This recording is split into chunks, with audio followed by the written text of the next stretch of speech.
This is TWiT. You try Got all lots of the stuff. Android phones, and we try thought a lot of them. there are people, you know, if you're an iPhone user, it's really not a difficult choice. You know, you've got a limited thing. But in the Android space, there is almost an infinite variety.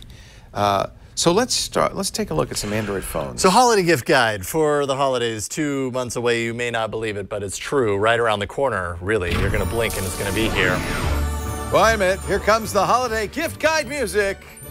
It means it's time once again. I forgot about that. That's awesome. Okay.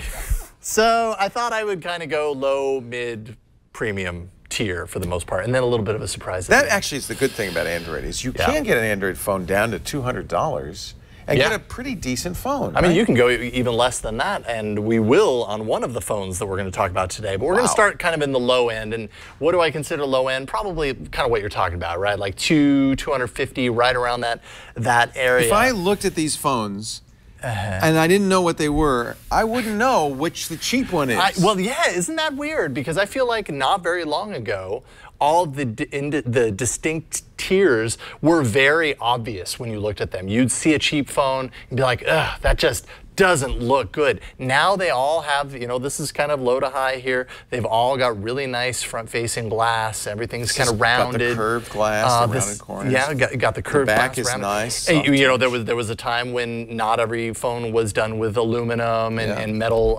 materials, and now you're getting that on the low-end devices. Now, one phone we don't have here, I wish we did, is the Motorola. So, and that I say would be my pick for low end. It's the Moto G5 Plus. Really nice phone. $229.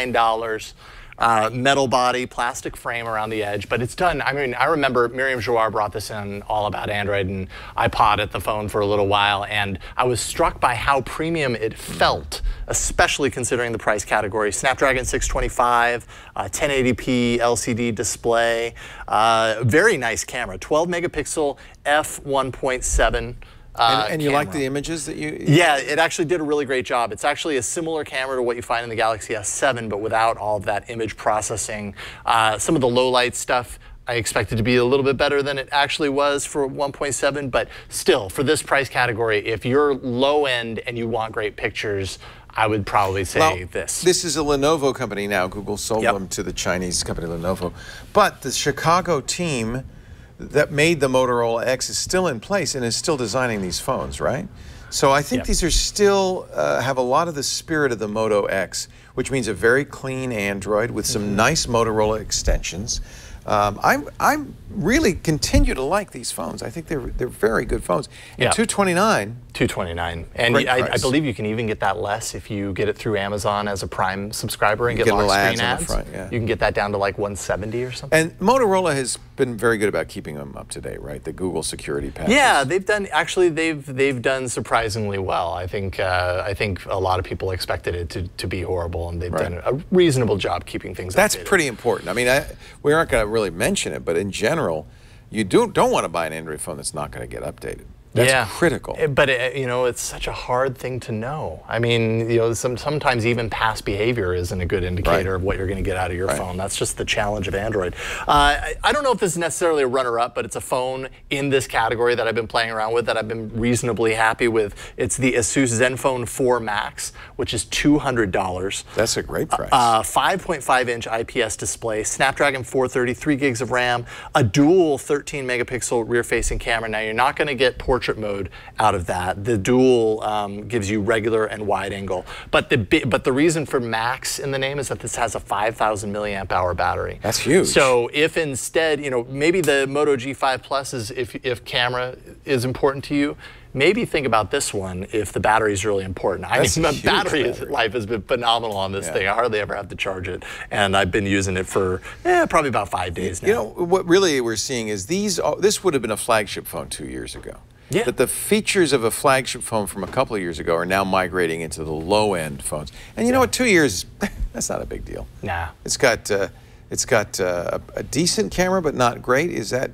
Yeah, I would say the pictures are reasonable. I like having the wide angle option. You know, I really like to have that extra I tell you what, feature. battery life might win overall. Yeah. Well, That is amazing. You know what you don't get? USB-C. It's really weird going back to USB.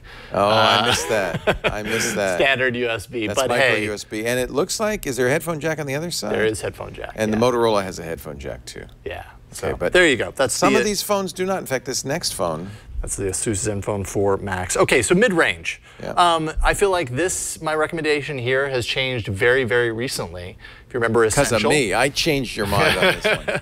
Essential phone, if you remember, was a little overpriced considering what you got. The camera had issues, and that is actually right here. Well, they recently dropped the price of this. Yeah, they dropped it down $200 less. It's what, 500 now? So now it's at around $500 for the Essential phone. And I'm happy to say they've fixed the camera issues, so it doesn't crash. The camera does a great job. Yep.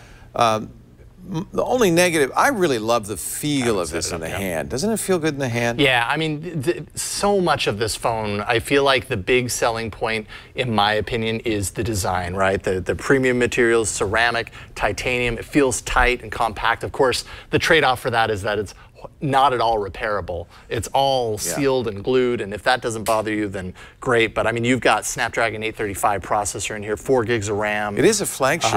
Oh yeah, it's flagship level. Specs, and at 500, it used to be 700, now it's 500, dropped into the mid-range, and I think no headphone jack. That makes it a big sell. That's a negative. Yeah. It does have a bezel-less screen. It has that notch. The notch. Apple's going to make the notch be all the rage. Yeah, Apple's going all in on the notch. Android isn't as bad with the notch I would because say. your Android notification bar usually doesn't have anything in the middle there. So yeah, it's not the end of okay. And not to mention, you have the ability to I'm not sure that is a selling point, but this is a 360-degree camera that just attaches magnetically to the back of it and then communicates wirelessly with the phone. The image quality wasn't super good. Nah. But that's also reduced in price. Well, now you get this for free if you buy it at the 500. Really? Yeah, they're kind of desperate to make this phone. Yeah, I know. It's right. What a reversal there.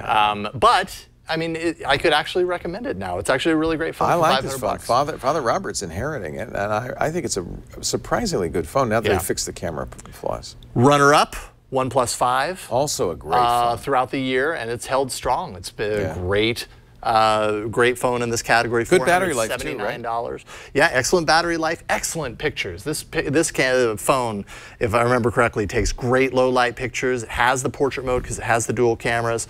It has 2x optical zoom, which I love to get out of my dual camera setups. Snapdragon 835, 6 gigs of RAM, so you got a lot of RAM in there, 64 gigs of storage.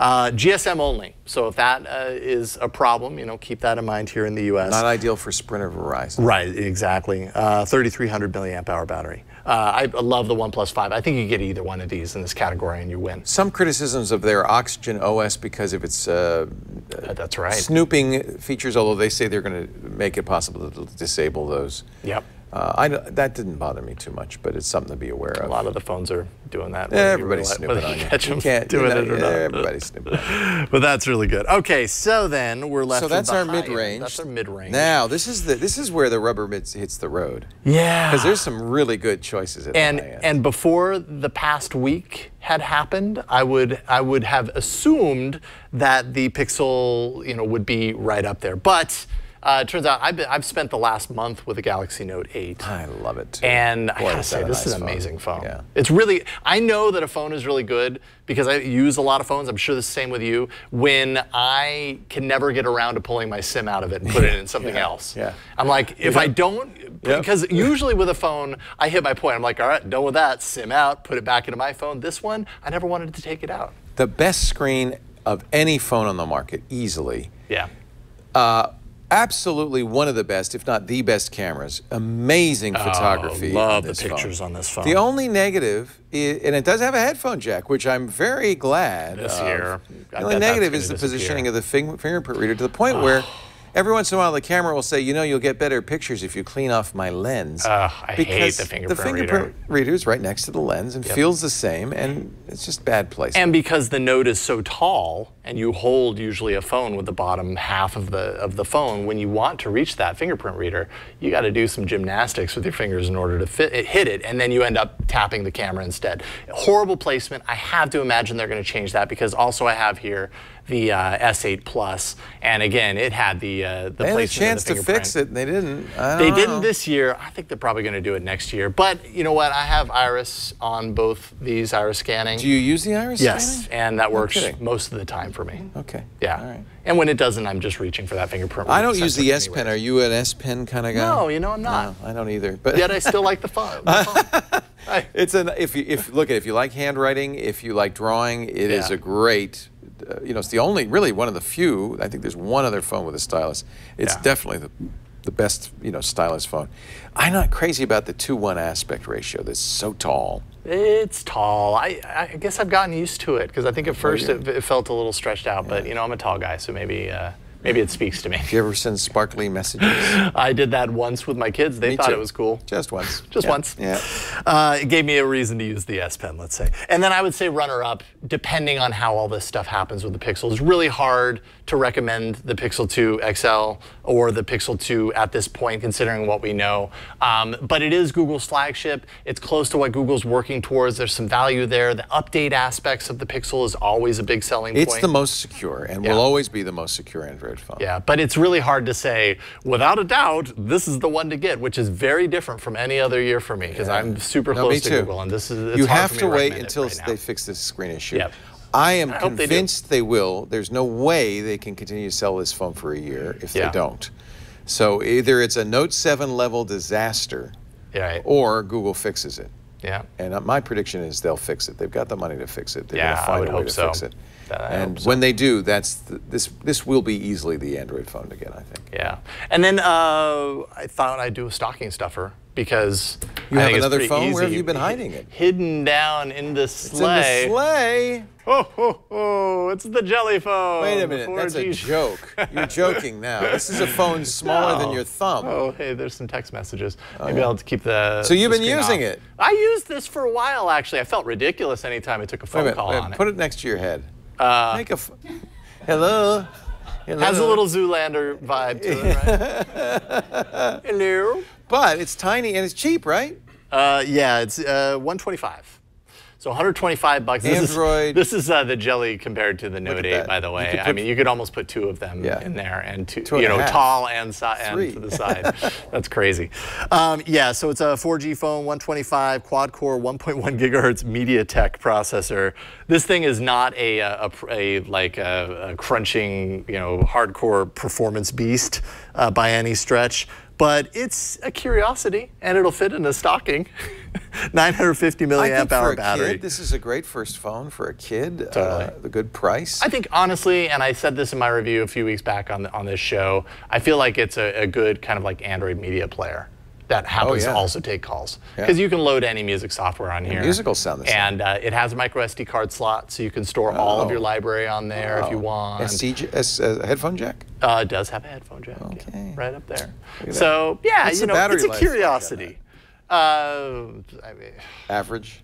I mean, it's 950 milliamp hour battery. So I think on a phone this size, you're not using it the way you use other ones. Even though it's capable of it, you're not. So it probably stretches farther than you might expect, but it's still not that great. The Jelly phone. The Jelly phone. $125. Jelly Pro 4G. I think for an 8-year-old to 10-year-old to 12 maybe, that would be a great phone. Totally. Hey, my kids, when they find this laying around the house, they play phone with it.